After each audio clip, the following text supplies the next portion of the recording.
की उपयोग से कर्म करता हूँ। मुझे कर्म करके कुछ पाना है, असाध्य को साधना है, सब मेरे वश में है। हे पार्थ, अहंकारी मनुष्य समझता है कि स्वयं कर्म कर रहा हूं, परंतु वास्तव में जिसका कर्तव्य साक्षात ईश्वर है, ईश्वर तुमको कर्म करवा रहा है और यह मानकर तुम अपने सारे कर्म मुझे अर्पण कर दो। कर्म फल के आशा छोड़कर युद्ध करो। अर्जुन, तुम मेरे मित्र हो, सखा हो, फिर भी लोभ माया के अधीन कैसे हो गए? याद रखो, पार्थ की अधर्म का साथ देने वाले को विनाश अधर्मियों की तरह ही होता है, और जो तुम्हारी तरह धर्म का मार्ग से हट जाता है और धर्म पर चलने वाले के साथ नहीं देता, वह अनजान में अधर्म के ही साथ देता है, अधर्मियों की सहायता करता है। किसी भी हथियार तुम डालकर धर्मराज युधिष्ठिर का नहीं, अधर्मी दुर्योधन के साथ दे रहे हो। हे अर्जुन, तुम महात्मा हो, जो दूसरे के लिए जीते हैं और दूसरे के लिए मरते हैं। वो अपना जीवन और अपना मृत्यु दोनों ही लोक कल्याण के लिए समर्पित करते हैं। इसलिए तुम्हें भी लोक कल्याण के लिए जीवन मृत्यु के स्पर्श से उठकर सोचना और निष्काम कर्म करना चाहिए। हे अर्जुन, जीवन देने वाला और मैं हूँ, जन्म में भी मैं हूँ, मृत्यु में भी मैं हूँ। हे अर्जुन, जो अज्ञानी मेरे निंदा करते हैं वो नष्ट हो जाते हैं, क्योंकि जो अहंकारी होते हैं वो अपने अहं के बंधे रहते हैं, इसलिए अपने आप को समर्पित नहीं करते। समर्पण का अर्थ है कि अपने आपको, अपने संपूर्ण अहं को प्रभु के चरणों में भिन्न कर देना। हे पार्थ, इस प्रकार जो पूर्ण समर्पण करता है, वो चाहे संसार की सब से बड़ा दुराचारी भी हो, मैं उसे तत्काल अपनी शरण में लेकर ही निष्पाप कर देता हूँ। जैसे सूर्य उदय होते ही रात अंधकार नष्ट हो जाते हैं, वैसे ही ज्ञान का प्रकाश अज्ञान के अंधकार को नष्ट कर देता है। हे मनुष्य, से परमात्मा की ओर जाने वाले मार्ग से कभी भटकता नहीं, विचलित होता नहीं। ज्ञान का साक्षात ज्ञान होने के कारण मनुष्य जान जाता है कि ये कर्म पुण्य कैसे बनता है और वही कर्म पाप कैसे बन जाता है। अर्जुन, तुम कहते हो कि एक ही कर्म पुण्य भी होता है और एक पाप भी, वो कैसे? भगवान श्री कृष्ण, मैं बताता हूं कि उदाहरण की तौर से एक कर्म को लो। एक मनुष्य ने दूसरे मनुष्य को हत्या कर दी, तो मुख्य कर्म क्या हुआ? हत्या करना। परंतु वही कर्म पुण्य भी हो सकता है और पाप भी। एक मनुष्य किसी कमजोर बूढ़े व्यक्ति का धन लूटने के लिए उसकी हत्या कर दिया है, और एक दुष्ट मनुष्य किसी अबला स्त्री के साथ जबरदस्ती बलात्कार करने की कोशिश कर रहा है, तो वह उस अबला की रक्षा करने के लिए यदि बलात्कार करने वाले की हत्या कर दी जाए तो वह क्या होगा? अर्जुन, ये तो स्पष्ट है कि किसी की अबला की रक्षा करना पुण्य है। भगवान श्री कृष्ण, तुमने स्वयं अपने प्रश्न के उत्तर दे दिया। पार्थ, किसी की हत्या करना, परंतु उस कर्म के पीछे भावना क्या है? मानने वाले की नियत क्या है? एक ही कर्म पाप हो सकता है अथवा पुण्य। हे अर्जुन, जिस भावना, जिस नियत से मनुष्य कर्म करता है, उस नियत के कल्याण एक ही कर्म किसी के लिए पाप बन जाता है और किसी के लिए पुण्य बन जाता है। कर्म के ज्ञान के द्वारा ही मनुष्य को कर्म, अक्रम और विक्रम को की पहचान है। अर्जुन, कर्म, अक्रम और विक्रम यह क्या है? भगवान श्री कृष्ण, हे अर्जुन, जिस जिस निष्काम भाव से कर्म करता है तब उस कर्म का फल उसे नहीं भोगना पड़ता है, इसलिए वो अकर्म हो जाता है। कर्म जैसे कहते हैं जो सकाम भाव से फल की इच्छा से किया जाता है उसका फल कर्म के अनुसार आवश्यक मिलता है। अच्छा कर्म का अच्छा, बुरा का बुरा, असत्य, हिंसा आदि अनुचित और निश्चित कर्म विक्रम है। हे पार्थ, तुम अब भी अज्ञान के अंधकार में भटक रहे हो, इसलिए जैसे बातें कर रहे हो कर्म किस भाव से किया जाए तो उसी के से पाप और पुण्य होता है। युद्ध अगर अपना धर्म समझकर अधर्म का अन्यास का नाश करने के लिए किया जाए तो उस युद्ध में मरने पर भी प्राणी का स्वर्ग प्राप्त होता है। इसलिए तुम सारी शंकाओं को त्याग दो और युद्ध करो। हे अर्जुन, जब तुम्हें ज्ञान प्राप्त होगा तब तुम जान जाओगे कि इस संसार मेरा ही है, यह संसार मेरे ही से उत्पन्न हुआ है, मैं ही संसार का पालक हूँ, मैं ही इस संसार का संहारक हूँ, यह सारी ही सृष्टि मेरे ही माया है। हे अर्जुन, यदि तुम अपने ज्ञान चक्षु को देखोगे तो तुम्हें पता चलेगा कि माया का संसार उल्टे वृक्ष की भांति है, जिसे के जड़ ऊपर के पत्ते नीचे के ओर से है। अपने अंदर चक्षु के द्वारा उसे देखो। अर्जुन, हे केशव, मैं संसार वृक्ष को देखता हूं, इसमें जड़ें ऊपर है और तुमसे निकली है। भगवान श्री कृष्ण, हे अर्जुन, जैसे मैंने कहा यह माया का संसार मेरी से ही उत्पन्न हुई है, इसलिए इसमें जड़ें मेरे में ही है। मेरी माया का स्थान नीचे है, इसलिए यह पेड़ उल्टा है। यह विद्यादान मैं पंडित ब्रजभूषण लाल सिन्नी द्वारा करता हूं। सूचना, धर्म का संचरण करने वाला भी परम पद को पाता है। जीवात्मा का धर्म परम पद की प्राप्ति और परम पद का अनुसरण की है। दान, तप तथा यज्ञ, जीव और धर्म, निष्काम कर्म, काम और तथा क्रोध का त्याग, लोभ और मोह का त्याग, अहंकार का त्याग, देहात्म बुद्धि का त्याग ही जीव का धर्म है। भगवान कहते हैं इस का परम आश्रय मैं ही हूँ। सगुण ब्रह्म और तथा भगवान में भी अभेदता है। आत्म तथा भगवान में भी अभेदता है। इन नाते भी यह सब सत, नित्य, अखंड आत्म स्वरूप ब्रह्म रूप भगवान पर ही आश्रित होए। भगवान वृक्ष का उदाहरण देकर संसार का वर्णन करते हुए कहते हैं कि यह संसार ऊपर जड़ वाला, नीचे शाखाओं वाला अविनाशी अश्वस्थ है। छंद जिनके पत्ते हैं और इसके जानना है वह वेद वेत्ता है। फिर भगवान कहते हैं कि इसकी शाखाएं नीचे हैं और बढ़ती है, और इसे यूं कह ले कि यह आत्मा की से नीचे की ओर उतरता है।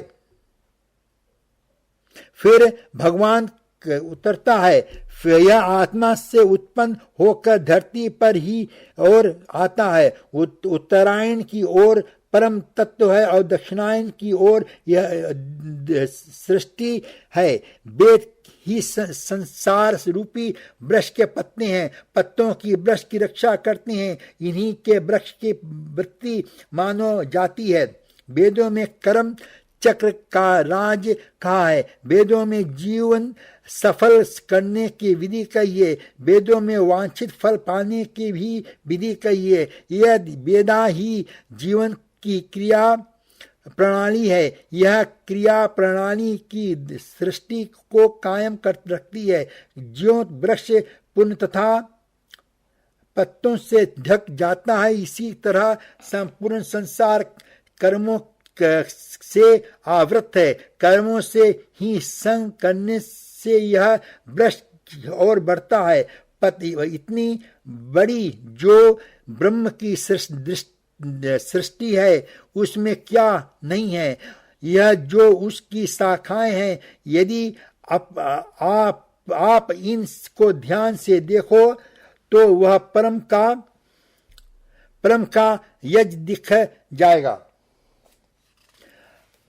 हर अंश में वह आप विराजित है, किंतु अखंड मौन धारे हैं, विषयों के संग कर लेता है और कर्मों में कर्तापन के भाव को भरकर संसार में बंध जाता है।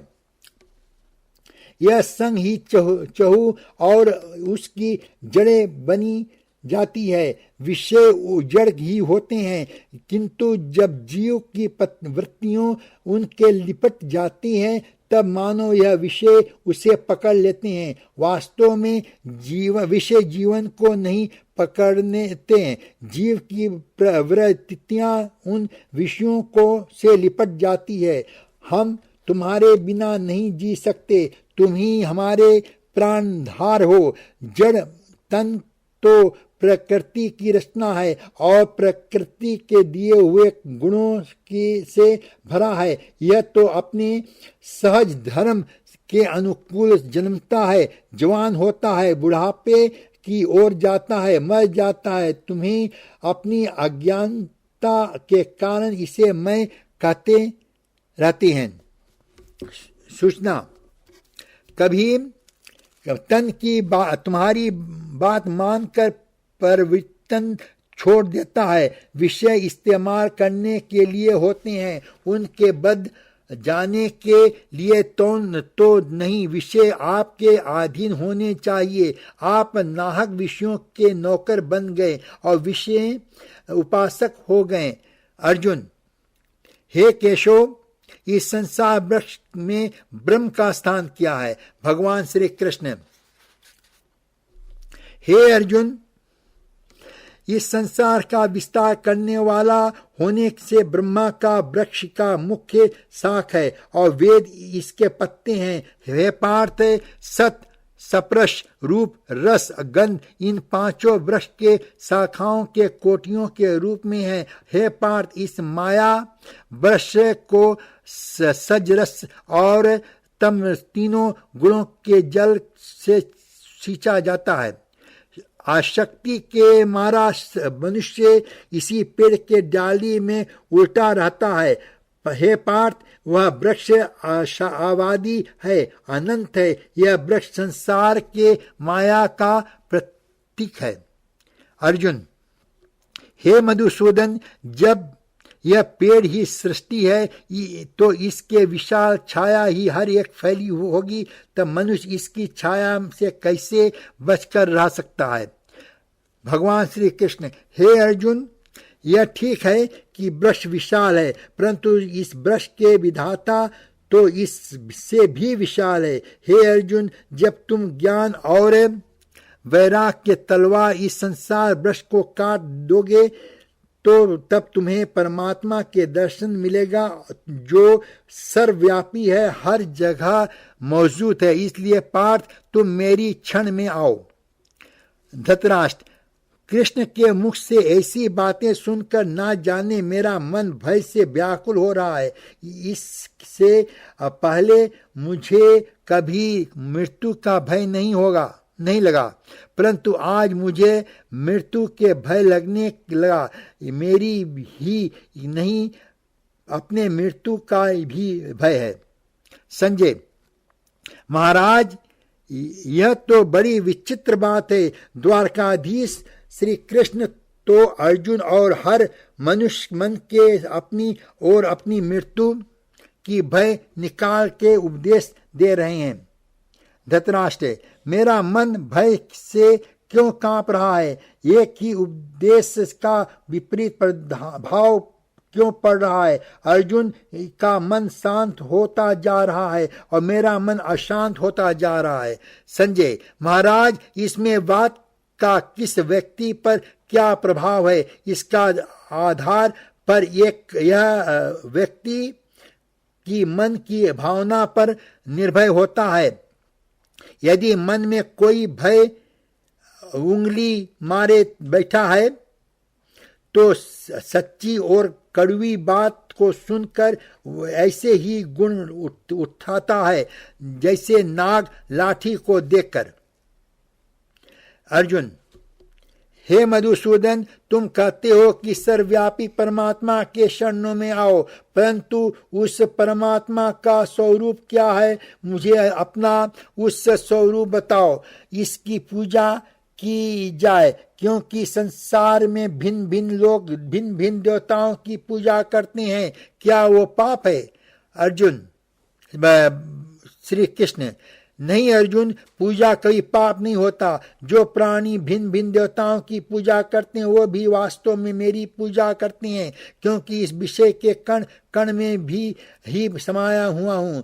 ज्ञानी जन अपने ज्ञान चक्षुओं से मुझे हर जगह हर प्राणी के अंदर देख सकते हैं। एक विद्वान ब्राह्मण में मैं भी हूँ, हाथी में भी मैं हूँ, चींटी में भी मैं हूँ।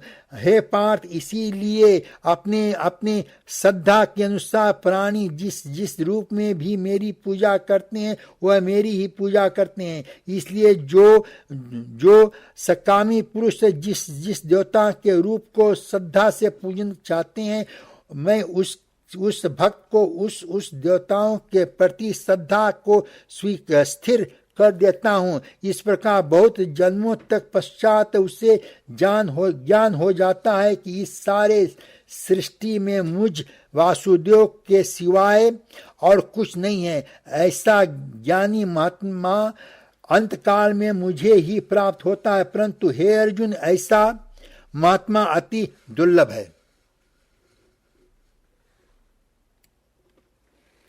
अर्जुन, हे केशव, प्राणी तुम्हें छोड़कर भिन्न भिन्न देवताओं की पूजा क्यों करते हैं?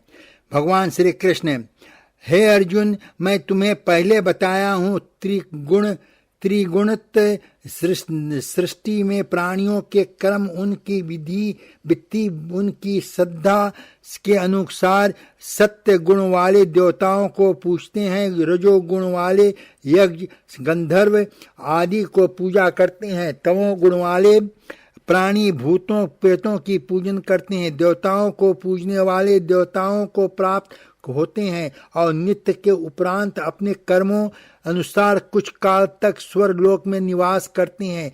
पितृ और पूजने वाले भूति को प्राप्त करते हैं और इन्हें भूत प्रेत की योनि मिलती है। कर्मों के प्रारंभ में भोग की पृथ्वी पर लौटकर आते हैं, 84 योनियों में फिर मानव तन को लौटकर आए हैं। सूचना, भगवान त्रिगुणी पूजन की बात करते हैं और कहते हैं सात्विक पुरुष देवों को पूजते हैं, राजस पुरुष यज्ञ तथा राक्षसों की पूजते हैं, अन्य तामस पुरुष भूत प्रेत को गणों को पूजते हैं। जैसी जिसकी श्रद्धा होती है वैसे ही उसका दृढ़ विश्वास होता है, वैसे ही उसका प्रकृति होती है। रुचि अनुकूल ही श्रद्धा होती है। सात्विक गुण संपन्न का ज्ञान पूजन जीवन धर्म प्रवृत्ति या धर्म विनिवृत्ति सात्विक होती है।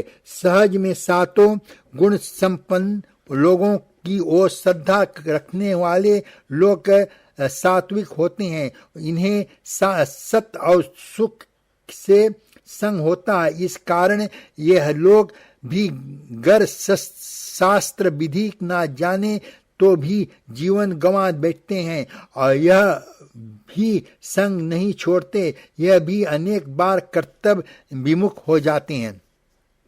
रजोगुण बड़े बड़े कठिन काम करने वाले होते हैं, वे नित्य अतृप्त लोग होते हैं, वे सदा क्रोधी होते हैं, वे लोग भगवान से भी पाखंड करने वाले होते हैं, यह महास्वार्थ पूर्ण होते हैं।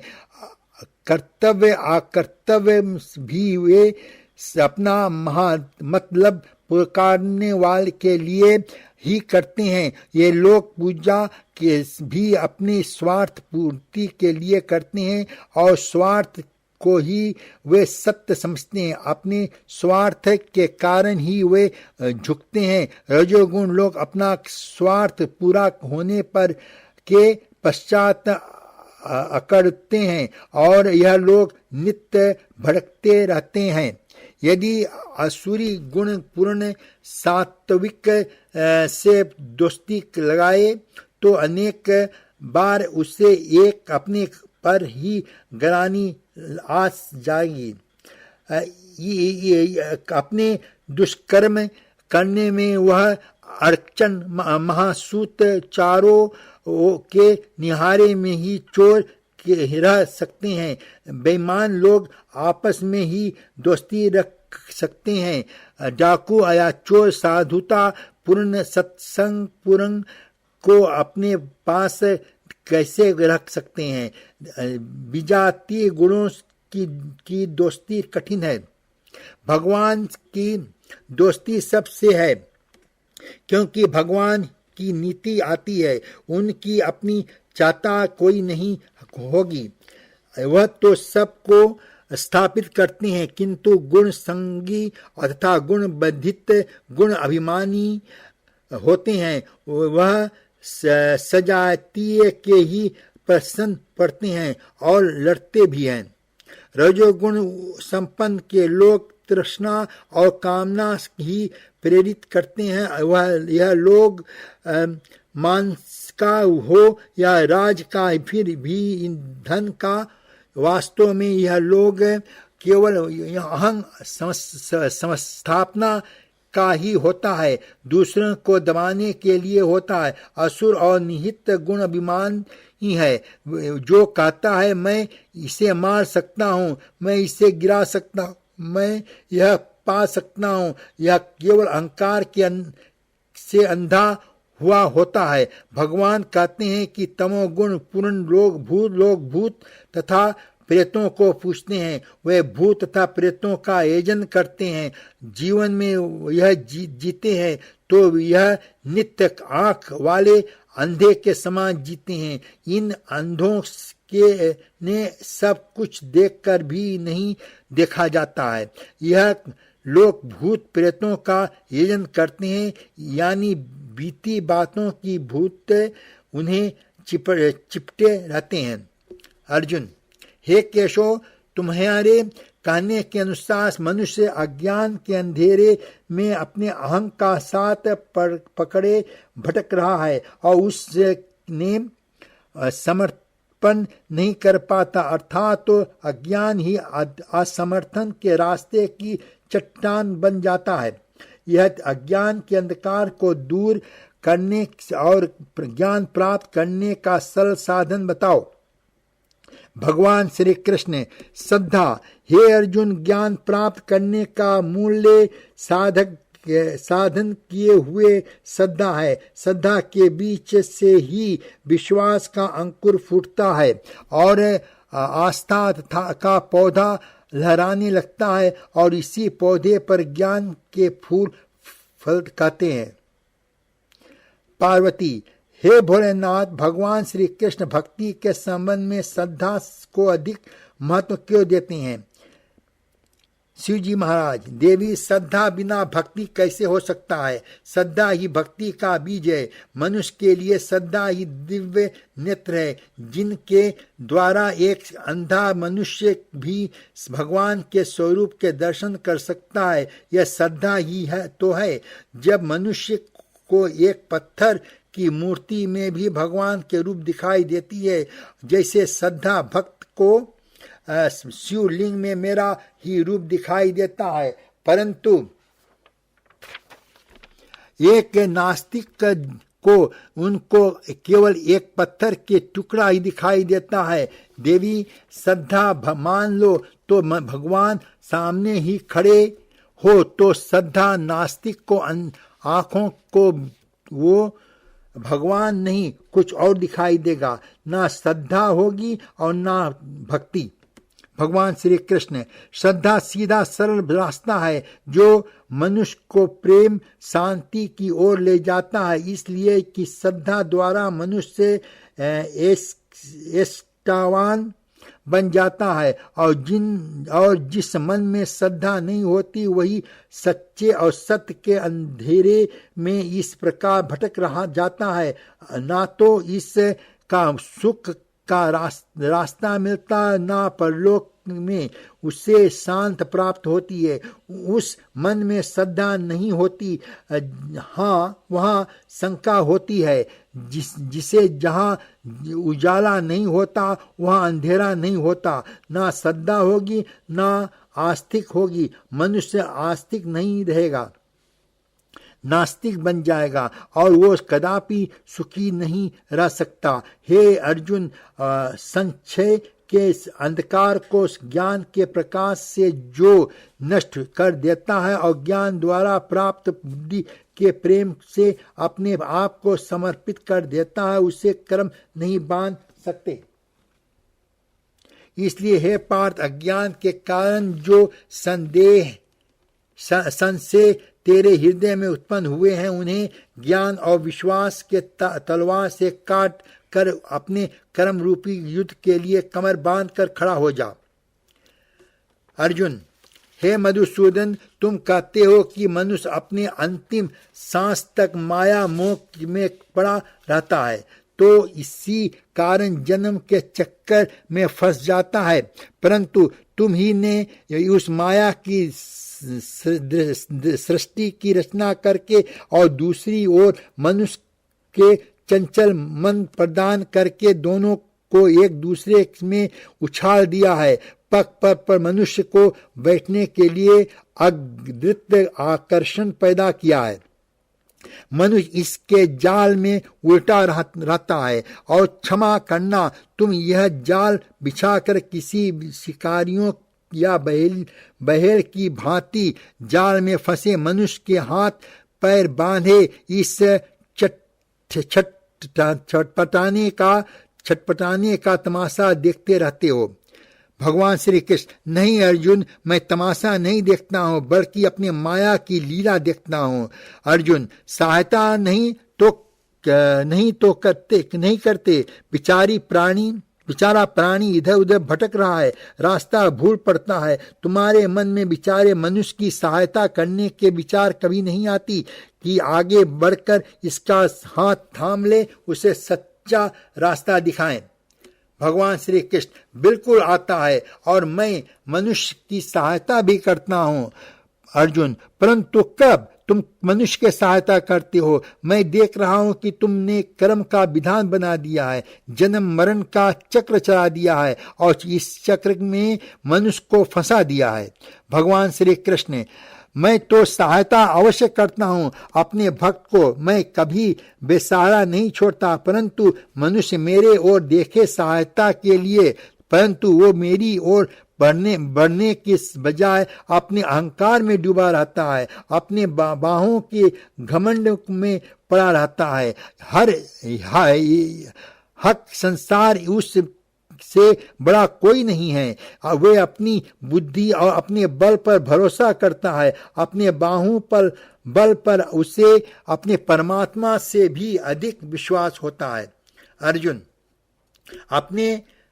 आपने रास्ते में भटकते हुए मनुष्य की सहायता के लिए तुम उसे क्या चाहते हो? क्या तुम्हें सोने चांदी के चढ़ावा चाहिए? क्या तुम अपने भक्तों से स्वादिष्ट और पंच पकवान चाहते हो? भगवान श्री कृष्ण, मैं मनुष्य से एक श्रद्धा के अतिरिक्त कुछ नहीं चाहता, कुछ नहीं मांगता। मेरे प्रति बड़े बड़े चढ़ाए या ना चढ़ावे, सोना चांदी घी चंदन और पकवान मुझे नहीं चाहिए। श्रद्धा और भक्ति भाव से एक फल तुलसी की पत्ती, चावल का आधा दाना भी ही सही, मैं उसी को भक्त के श्रद्धा से कहीं अधिक श्रद्धा से स्वीकार कर लेता हूँ। इतना भी ना हो तो सके तो श्रद्धा या भक्त का एक आंसू सही, मैं उसे भी कबूल कर लेता हूँ। अर्जुन, पति को अर्पण करने पर भी मुक्ति दे देते हो? कर्म विक्रम पाप पुण्य धर्म विधान सब यहाँ रह जाते हैं। भगवान श्री कृष्ण, ये धर्म, यह विधान और उसके सारे सिद्धांत को चंद्रमा और तारों की भांति होते हैं, जो अधर्म और अज्ञान के अंधकार बिलाते रहते हैं। परंतु जब भक्ति का सूर्य उदय होता है, तब यह सब के सब छूट जाते हैं। अर्जुन, अर्थात भक्ति का स्थान इतना ऊंचा है कि धर्म उसके सामने तुच्छाते हो जाते हैं। भगवान श्री कृष्ण, हाँ, परंतु आपत्ति से रहित भक्ति उसके लिए किसी पीड़ित प्रवचन, किसी पूजा सामग्री की कोई आवश्यकता नहीं। हाँ, केवल एक शर्त है, वो है शर्त श्रद्धा पूर्ण भक्ति से अपने आप को, अपने सारे कर्मों को मेरे प्रति समर्पण कर दे। मैं अपने भक्तों को सब कुछ भुलाकर उसे मुक्ति दे देता हूँ। सूचना, भगवान कहते हैं कि हे अर्जुन, जो ज्ञान मैंने तुझे दिया है उसे अनादिकाल में को नहीं देना चाहिए। और फिर बताते हैं कि अनादिकाल कौन है? वह इंद्रिय रुचि के पीछे नित्य ही भागता है। वह नित्य मनो चाहना, रूपा रसना, रस पूर्ति की चाहता है। वह उचित और अनुचित जानकर भी रुचि का ही अनुसरण करता है, जो तन को कष्ट नहीं देना चाहता है, जिसके पास सहन शक्ति ही नहीं है, जो मान का लोभी अपमान नहीं सह सकता, जो अपने मन के ऊपर राज नहीं कर सकता, वह भगवान की बात नहीं समझ सकता है। जो भगवान कहते हैं, जो अपनी ही रुचि के पीछे भागते हैं, वो जो मैं कह रहा हूं उसे नहीं समझ सकते, उसे जीवन में नहीं ला सकते, उन्हें ज्ञान कहना भी नहीं चाहते। फिर भगवान कहते हैं कि मेरा भक्त ना हो उसे भी गीता में नीतग्रस्त ज्ञान मत कहो, क्योंकि जिसे सत्य स्वरूप भगवान का प्रेम है नहीं, वह उसे कैसे समझ सकेगा? जिसे सत्य स्वरूप भगवान में श्रद्धा ही नहीं है, जिसे सत्य स्वरूप भगवान में गुणों में श्रद्धा ही नहीं है, जो भगवान को सत्य नहीं मानता उसे कैसे समझ सकता? जो भगवान को समझना नहीं कि ही नहीं चाहते, उन्हें क्या ज्ञान दोगे? वह समझेंगे ही क्या? तामसिक तथा राजसिक लोग असर ही होते हैं।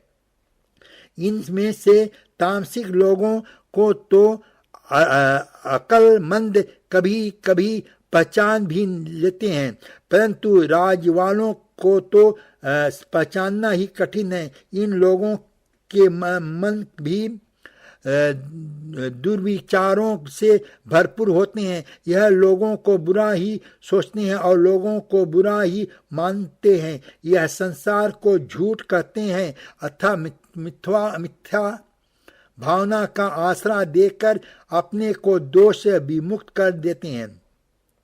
यह लोगों को भी दुख देते हैं और आप भी भूत प्रेत से डरते हैं।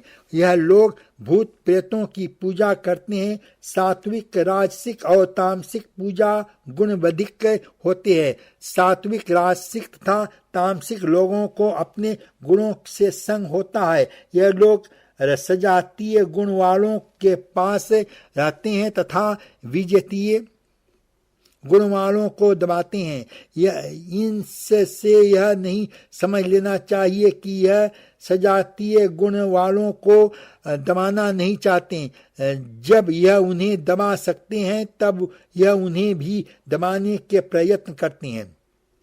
वास्तविक साधना से साधक गुणातीत बनने के प्रयत्न करते हैं, और क्योंकि वास्तविक साधक अपने गुणों को भूलकर भगवान के दृष्टिकोण में जीना चाहते हैं, वह अपने ज्ञान को भूलकर भगवान के दृष्टिकोण से ज्ञान को समझते हैं। वह ना अच्छा कहलवाना चाहते हैं, ना ही बुरा बनना चाहते हैं, किंतु जैसी परिस्थिति होती है वैसी ही रूप धर कर लेते हैं। दृष्ट रूप में भगवान या भक्त को किसी ने कब स्वीकार किया है? कुछ लोग तो उसको भगवान मानते हैं, किंतु बाकी लोग तो उन पर शक ही करते रहते हैं। यदि श्री राम, श्री कृष्ण, श्री नानक इत्यादि के जीवन में को देख लो तो गुणातीत की अवस्था समझ आ जाएगी। भगवान श्री कृष्ण: हे अर्जुन, भक्ति का स्थान इतना ऊंचा है कि अपने सच्चे भक्तों में की ही स्वयं भक्ति करता हूँ। अर्जुन: यह क्या कह रहे हो मधुसूदन?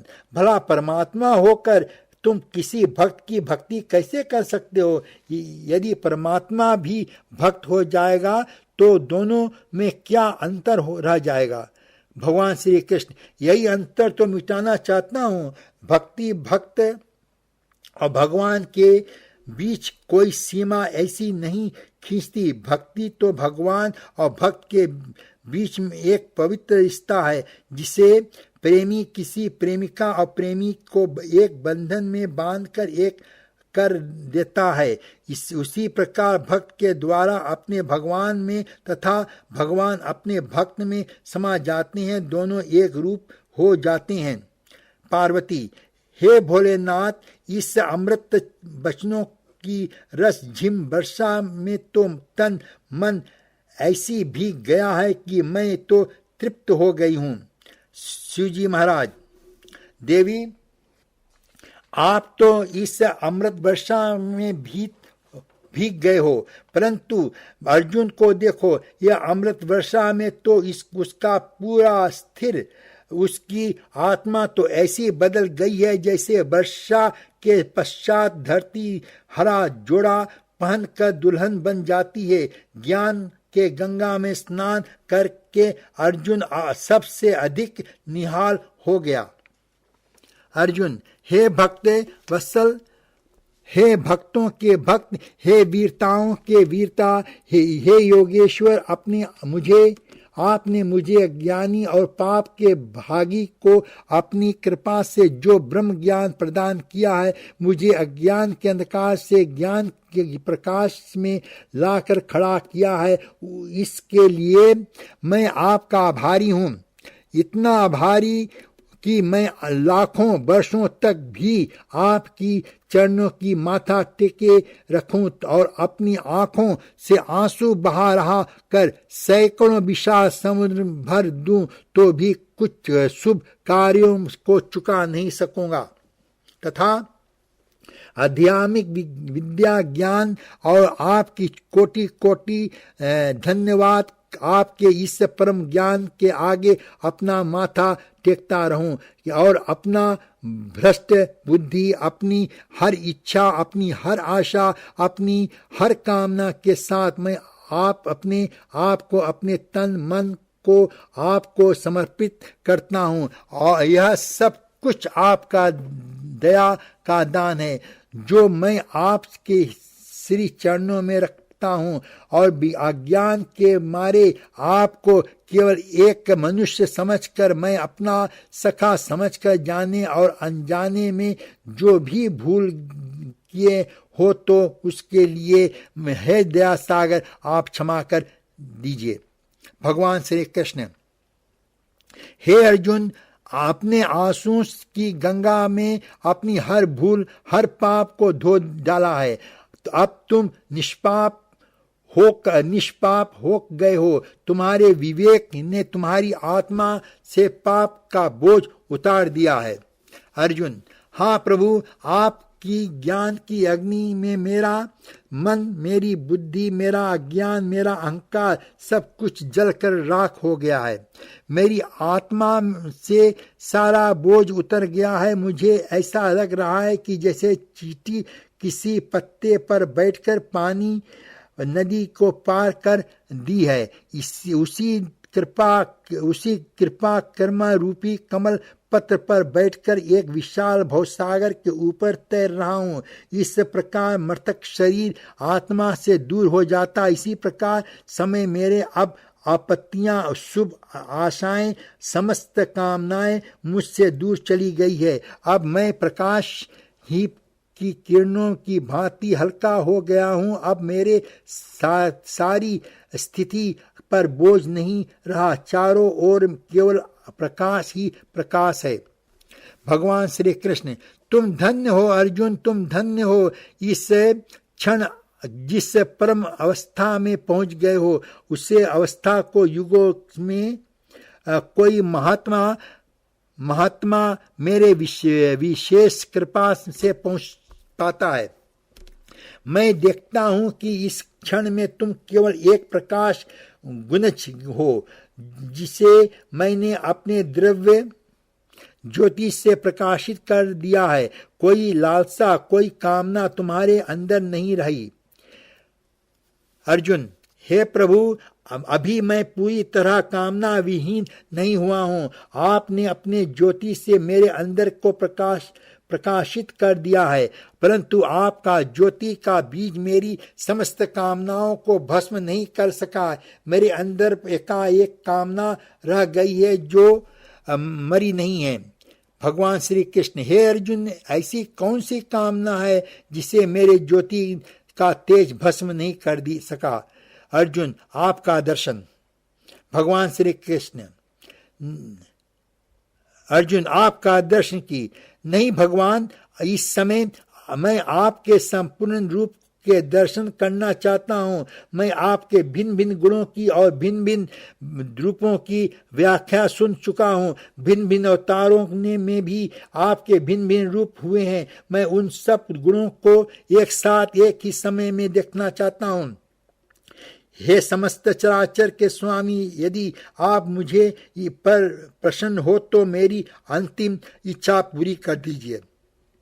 भगवान श्री कृष्ण, हे पार्थ, मैंने तुम्हें सर्वदा अपना सखा कहा है। मैं तुम्हारी यह इच्छा भी पूरी कर सकता हूँ, परंतु मेरे विराट स्वरूप को दर्शन का तेज तुम्हारी आंखें नहीं कर सकती। हे अर्जुन, तुम्हारी दृष्टि की झोली इतनी बड़ी नहीं कि जिसमें मेरा संपूर्ण रूप स्वरूप समा सके। हे अर्जुन, एक सच्चे भक्त के भांति आज तुमने भगवान को हरा दिया। अच्छी बात है, मैं तुम्हारी इच्छा अवश्य पूरी करूंगा। आज तुम्हारे कारण समस्त देवी देवता भी मेरे रूप को देखकर निहाल हो जाएंगे। पहले मैं तुम्हें नेत्र प्रदान करता हूं जो विराट रूप के दर्शन कर सके। अर्जुन, हे विराट रूप स्वरूप, हे परम देव, मैं आपके विशाल स्वरूप को देखकर मैं आश्चर्यित और भयमस्त हो रहा हूँ। स्वर्ग लोक से लेकर पाताल लोक तक केवल आपका विशाल रूप दिखाई दे रहा है। मेरी दिव्य दृष्टि की सीमा से मेरे परे आप है। आपका कहाँ मैं ऐसे आरंभ और कहाँ समाप्त होता है, मेरी समझ में कुछ नहीं आ सकता। मेरी बुद्धि भयभीत हो गई है। मुझको समझाइए, आप कौन हैं? आप कौन हैं? आप कौन हैं? महाभाव विराट स्वरूप, हे अर्जुन, तुम पर अनुग्रह करके मैंने अपनी योग शक्ति के प्रभाव से मेरे लिए परम तेज हुए अनादि और अनंत रूप का दर्शन तुम्हें करा दिया है। यह युग का रहित विराट रूप तुम देख रहे हो। आज से पहले मैंने किसी को भी नहीं दिखाया। तुम पर केवल मेरे ही कारण मैंने इस रूप का दर्शन करा दिया है।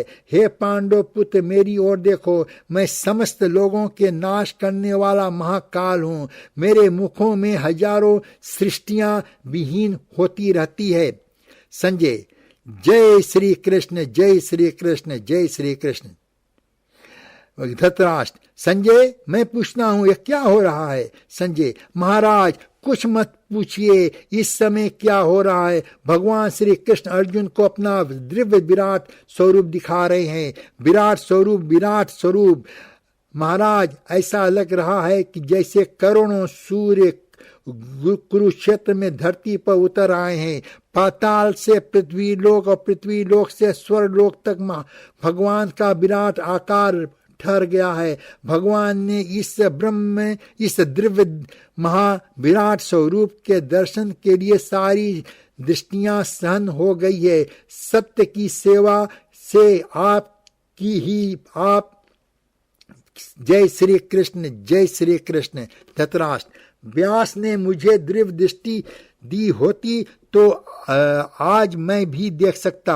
अर्जुन, हे परमेश्वर, हे योगेश्वर, हे त्रिलोकीनाथ, आपने ठीक कहा है कि आपके विराट रूप तेज को मेरी आंखें सहन नहीं कर पाएगी। आपके यह विशाल और विराट रूप देखकर मेरा मन घबरा के मारे व्याकुल हो रहा है। आपके विराट रूप के दर्शन के लिए मुझे दिव्य दृष्टि को प्रदान कर दी, मगर इस आंखों में इतने सहन शक्ति, इतनी शांति भी नहीं कि आपके इस परम तेज रूपी स्वरूप को इससे अधिक ग्रहण कर सकें। इसलिए हे विश्वनाथ, हे प्रभु, मैं आपके प्रार्थना करता हूँ कि मेरी घबराहट और व्याकुलता को दूर करने के लिए प्रभु मुझे अपना शीतल रूप दिखाइए।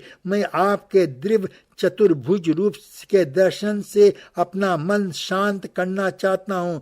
व्याकुलता को दूर करने के लिए प्रभु मुझे अपना शीतल रूप दिखाइए। चाहना चाहता हूँ आपके संग गदा धारण करके अपने चतुर्भुज रूप में मुझे दर्शन देने की कृपा करें। श्री विराट रूप, हे भक्त, मैंने तुम्हें पहले बता दिया था कि तुम मेरे विराट रूप के तेज को सहन नहीं कर सकोगे। फिर भी केवल तुम्हारा मान रखने के लिए मैंने यह विराट रूप धारण किया। अब तुम्हारी दूसरी प्रार्थना को स्वीकार करता हूँ और तुम्हारी इच्छा अनुसार मैं चतुर्भुज रूप धारण करता हूँ। अर्जुन, हे जनार्दन, आपका विराट रूप देखकर मेरा मन भय भ्रष्ट हो गया था, परंतु आपके इस चतुर्भुज दर्शनों से मेरा चित्त शांत और मन स्थिर हो गया है। भगवान श्री कृष्ण, हे अर्जुन, तुम परम भाग्यवान हो जो मेरा विराट स्वरूप और चतुर्भुज रूप दोनों को दर्शन कर सकें। भगवान श्री अर्जुन, हे दया सागर, आपके इस दया के लिए मैं आभारी हूँ। आपके विराट और चतुर्भुज दर्शनों के बाद मेरा मन सारे विकारों से मुक्त हो गया है। मेरे सारे भ्रम टूट कर बिखर गए हैं। अब मैं तन मन से अपने आप को आपके चरणों में समर्पित करता हूँ। हे स्वामी, अपने भक्त के इच्छुक समर्पण को स्वीकार कीजिए और आज्ञा दीजिए। मैं आपके हर आज्ञा का पालन करूंगा। भगवान श्री कृष्ण, हे भक्त, मैं तुम्हारे इस समर्पण को स्वीकार करता हूँ। तुम हमेशा मेरे दया दृष्टि में रहे हो, इसलिए मैंने तुम्हें ज्ञान की प्रदान किया है। इससे पहले कि मैंने तुम्हें धर्म, युद्ध और आक्रमण करने की आज्ञा दूं, मैं चाहता हूं कि जो दिव्य ज्ञान मैंने तुम्हें प्रदान किया है इसके बारे में कोई शंका या आशंका है और यह कोई प्रश्न तुम्हारे मन में हो तो मुझसे अभी पूछ लो, क्योंकि इसके पश्चात ऐसी ज्ञान, योग और भक्त की बातें करने का फिर अवसर नहीं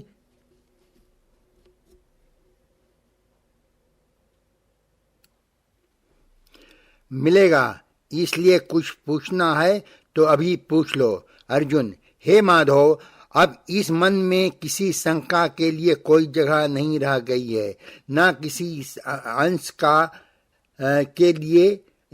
अब तो पूर्ण श्रद्धा और पूर्ण भक्ति से मेरा मन लहराती इस एक सागर की भांति आरंभ से उभर रहा है। परंतु श्री कृष्ण, परंतु क्या अर्जुन?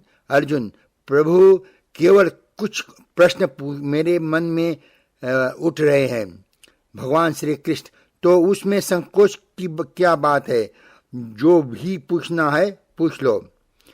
अर्जुन, भगवान, आपने मुझे जब अपना विराट रूप दिखलाया तो यह भी बताया था कि यह विराट रूप संपूर्ण नहीं है, केवल मेरे समझने के लिए संपूर्ण है। इसलिए इसका अर्थ यह है कि वास्तव में आप इतना विशाल, इतना विकराल है कि उसकी कोई कल्पना नहीं कर सकता। भगवान श्री कृष्ण, हाँ, यह सत्य है। मैं अनादि हूँ, अनंत हूँ, सदा से हूँ और सदा रहूंगा। संपूर्ण सृष्टियों में ऐसी कोई जगह, कोई स्थान नहीं है जहाँ मैं नहीं हूँ। जल, थल, गगन में मैं ही हूँ, इसलिए मेरा कोई आकार नहीं, मैं निराकार हूँ। अर्जुन, फिर आपने यह भी कहा था कि हाथी में भी आप है, चींटी में भी आप है और फिर आप साकार भी है। भगवान श्री कृष्ण, हाँ, यह भी सत्य है। जैसे समय में तुम्हारे सामने मानव अवतार में खड़ा हूँ, यदि यह मेरा साकार रूप है, इसके अतिरिक्त मेरे जो अवतार हुए हैं वह भी तुम्हें दिखाए हैं। अब यह सब आकार हैं, परंतु मेरा सबसे सच्चा और विशाल रूप निराकार है। अर्जुन, दोनों सिद्ध हो गए कि आप निराकार भी है और साकार भी है। आपके भक्त जो आपको साकार समझते हैं वह आपके प्रतिमा बना करके आपके पूजन करते हैं, और जो भक्त आपको निराकार मानते हैं वो आपको निराकार के रूप में पूजते हैं।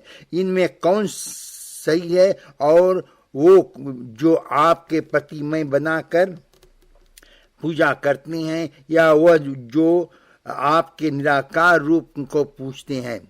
भगवान श्री कृष्ण, हे अर्जुन, गलत कोई भी नहीं है। मेरे भक्त तो मेरा रूप बराबर किसी वस्तु में दिखाई देता है तो वह मन में मेरा ही ध्यान करके इसे पूछते हैं।